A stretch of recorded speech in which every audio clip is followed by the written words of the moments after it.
नमस्कार मित्रांनो, आज आपण इफेक्टिव्ह स्टडी टेक्निक याच्याबद्दल बोलणार आहोत. तासनतास अभ्यास करूनही लक्षात राहत नाहीये, कारण अभ्यासात चुकीच्या पद्धतीने चालू आहे. मेन कंटेंट म्हणजे इफेक्टिव्ह स्टडी म्हणजे जास्त वेळ नव्हे तर योग्य पद्धतीने अभ्यास करणे.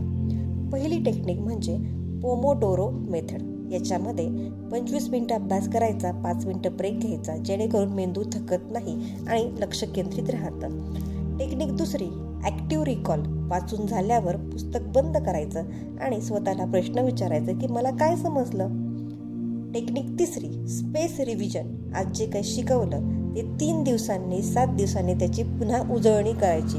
असं केल्याने माहिती ही दीर्घकाळ लक्षात राहते. आणि मित्रांनो, नेहमी लक्षात ठेवा की अभ्यासाचं यश वेळेवर नाही तर पद्धतीवरती अवलंबून असतं. धन्यवाद.